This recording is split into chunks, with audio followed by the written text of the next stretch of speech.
Hey guys, what's up? Time for another game theory video. Remember, if you like these videos, if you want to like, sub, share, silly comment, whatever. If you want to support the channel, you know what to do if you want to. Thanks.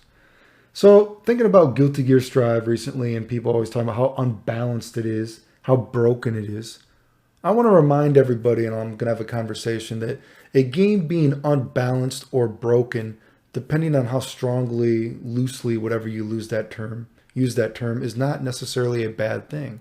Because often the most beloved games in the community are broken and unbalanced, right? And there's that chaos, balance in the chaos, right?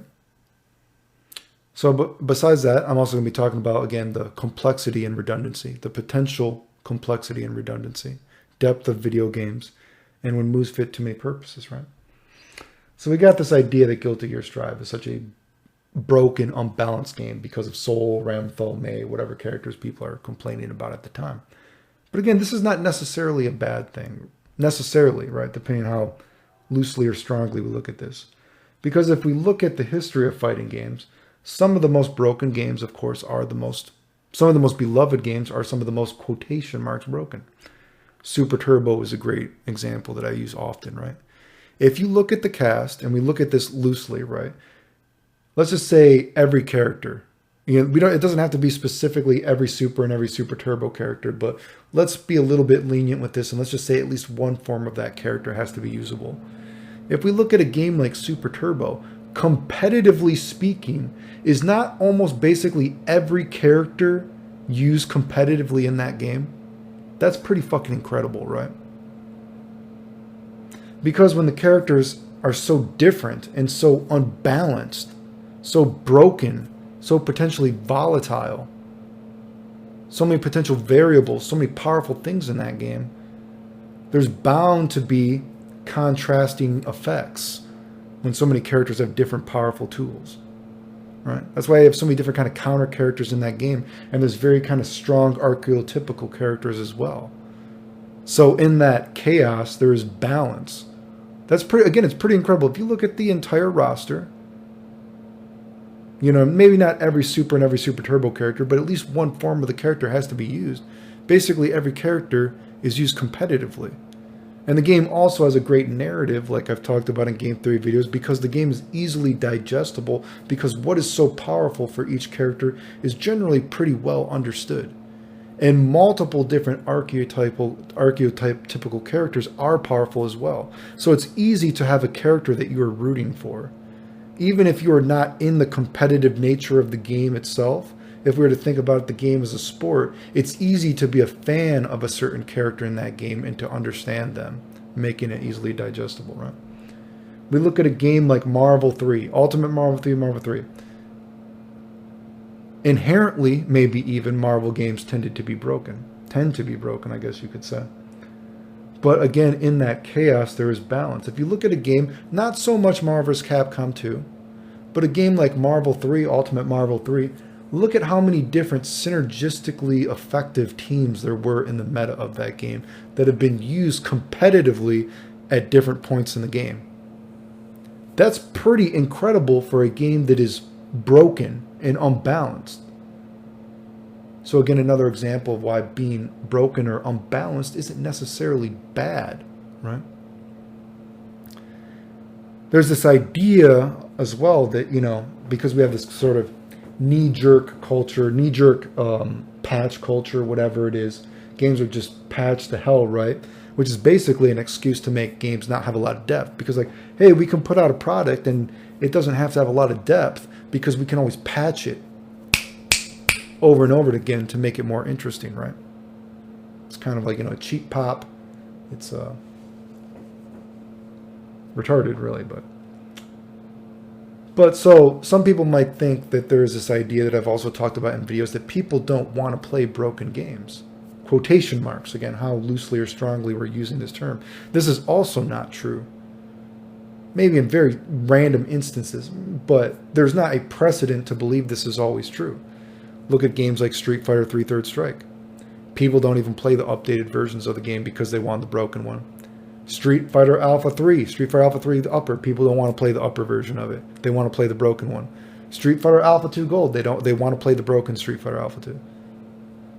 Do you know what I mean? I mean, there is not some huge precedent that people always want the patched, the nerfed version of the game when both are available, right? So we look at a game like Guilty Gear Strive, and people talking about it's broken, unbalanced characters, whatever it is. This is not necessarily a bad thing.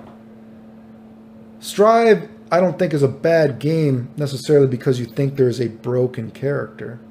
You have to look a little bit deeper. Once again, Strive is a fundamentally flawed game. That is the problem with Strive, because there are always very powerful characters, right?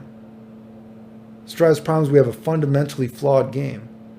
We have a game where the characters are the most interesting thing about it, but they have tried to sell you on the system itself. And so then let's look at this point. And this is funny too, because I've said this before, even when I was a kid and I was talking about how games, Jesus fucking Christ, that is crazy. I remember having these conversations with people when Guilty Gear XX first started getting popular, and people were trying to say that Guilty Gear XX was the greatest fighting game of all time. And it was so much more complicated than Street Fighter. And there was a lot of anime math nerds talking like that at the time. And I've said before, as much as, I suck Guilty Gear off because I do think Guilty Gear is a game that has a lot of goodwill in it. Guilty Gear as a series, from some perspectives, is more simple than a game like Street Fighter. So roll with me here. When I talk about complexity and redundancy, right? I've talked about games like Street Fighter 2. When characters have so many normals that look the same. If we look at a character like Ryu, it's like, man, he's got like a stand short, stand forward, stand roundhouse. They look like they're the anti-air moves. Stand roundhouse, blah, blah, blah. He's got his DP, he's got a duck fierce, he's got a stand fierce, he's got neutral jump strong, all this kind of stuff, jump forward, jump back, diagonal jump strong, air to air jump roundhouse, neutral jump roundhouse. I mean, he's got anti-airs out the buttload. But then we're talking about complexity and redundancy. When so many characters have different things that can do sort of the same thing, you can start getting super specific. And then you start running to even things, of course, if you've ever played Street Fighter 2, it's like, well, fuck. When you start playing Street Fighter 2, you're like, man, Ryu's stand roundhouse looks like it should be a really good anti-air. But then when you actually played the game, it's like, man, his stand roundhouse is actually pretty suspect. And it's more of a trade to win kind of anti-air because it does a lot of damage. But we start looking, it's like, wow, so wait, you're telling me his stand strong is potentially a better anti-air than many other things he can do in certain situations, just to stand strong. And so that's why I'm getting like complexity and redundancy. And you have so many characters, and some people be like, man, there's some people that they don't even like that Street Fighter had close normals, right? Some people that love the Street Fighter Alpha series are like, oh, I'm glad we got rid of these too many normals, too much redundancy. Street Fighter 5 got rid of so much shit. It's like, and some people are like, oh, well, there's too much redundancy. We're giving moves specific purposes. And that's a big problem I talk about, because Alpha 2 is a game that gave moves so many specific purposes, and some moves just make no sense because it's like, what the fuck is this move's purpose? You took out all these moves, and some moves are just so bad and unwell thought out in the grand scheme of that game. It's ridiculous. But again, the idea is sometimes when a game might feel oversaturated then in terms of normals, that is a potential complexity and redundancy, because there's a lot of specific matchup knowledge then comes into play because there's just so many slight minuscule variables, right? But Guilty Gear XX, whatever, Guilty Gear, whatever you want to say it, Guilty Gear is a game that just as itself has less normals. It is a game that has less versions of special moves. Generally, some characters might have 2 versions of a special move, but you don't have 3 versions of a special move, and often you only have 1 version of that special move. So that's already, from a certain perspective, more simple than Street Fighter. Guilty Gear is a game that, and I'm not saying this doesn't exist in Guilty Gear, because of course there are many random normals you can use as anti-airs, but roll with me here. Guilty Gear did give characters forward punches as sort of a dumb reach move that is supposed to fulfill a lot of purposes, right? Specifically anti-air, invincible, yada yada, right? I don't think Street Fighter 2 back in the day when the game had so many different normals is necessarily a game where you're like, that is a dumb reach move. This move just does fucking everything. Or at least was not designed to be that way. Obviously, there's powerful normals, of course, but they were not designed that way, right?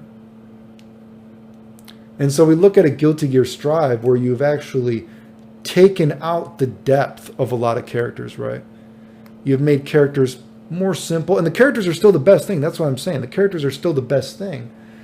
But when you're trying to sell the game, how should I explain this? The characters are still the best thing in the game, but you're really trying to force the system down the player's throat.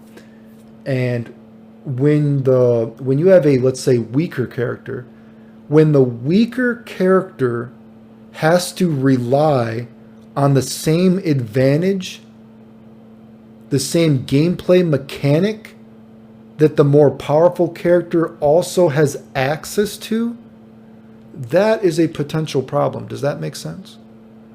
That is a potential problem. You have a stronger character and a weaker character that both have the same mechanics, so to speak. And I'm not saying RC is not a mechanic that, all characters couldn't use in past games.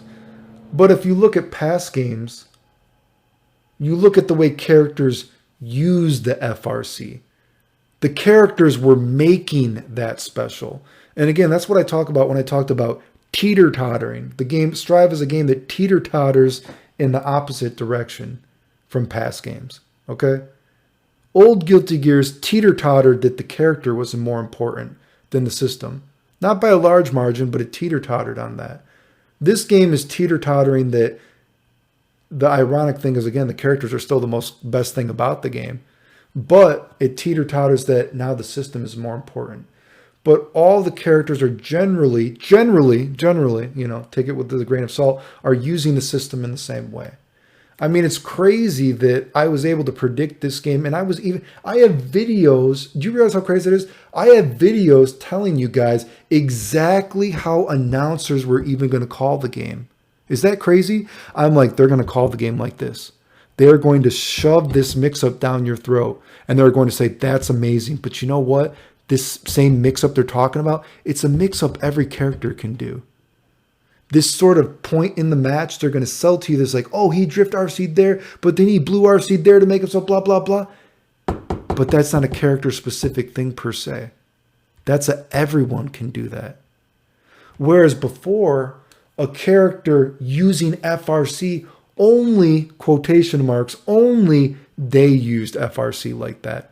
Only they used that kind of specific character usage of the FRC like that. It was more special. It was more character dependent, these special kind of things. Of course, everyone can FRC, but not everyone has the sort of same FRC tricks and shenanigans. The same RC shenanigans per se, right? Again, teeter-totter, because I'm not saying it didn't exist, but it teeter-tottered in the other direction. And that is a potential problem of the game. And it's the same kind of problem from a certain perspective as well that I've talked about Alpha 2, is when you live by the sword, you die by the sword. And Alpha 2 had this mechanic, and it's so stupid when you see people go, oh, well, the game is balanced. Because, well, not balanced, it's not fucking balanced, but, people that suck off the game, they'll try to tell you it's balanced. It's like, well, it's so balanced because everyone has the same thing. Even all the weaker characters have this same mix-up of I'm in your face. Am I going to custom combo or am I not going to custom combo? And you just might eat half your life. You might eat 75% of your life. But everyone has access to it. And so it's like you live by the sword, die by the sword. Do you really think that is that fun? Is it that skillful? Is the mind game that fun? And then you get into the hypocritical nature of Alpha 2 players will be like, oh, I hate that supers are in Street Fighter 2 because supers are too powerful. A random super does too much damage. But boy, do I love Alpha 2 and random CCs that are just mashing on a button, right? You know what I mean? So much more skillful than Super Turbo. Just saying. Hypocritical bullshit. The fighting game community it's incredible how stupid people are in the video game community, but anyway, hopefully you get what I'm getting at. Again, so Strive has that problem of depth from a certain perspective character-wise, that characters are not trusted to flourish on their own. They weren't trusted to become their own beast. You know, they're like, it's like a flower that was planted in a desert with no water to grow because it's based on a fundamentally flawed game. And then instead of, although the flower is the most beautiful thing in the desert, you're focused on the desert. It's like, look at our great fundamental system where we're not watering the characters properly. You know what I mean? So hopefully what you get what I'm getting at. I know I talked about a lot of different topics there, but again, blah, blah, blah, blah, blah. If you like the videos, share the videos if you want. Thanks. The end.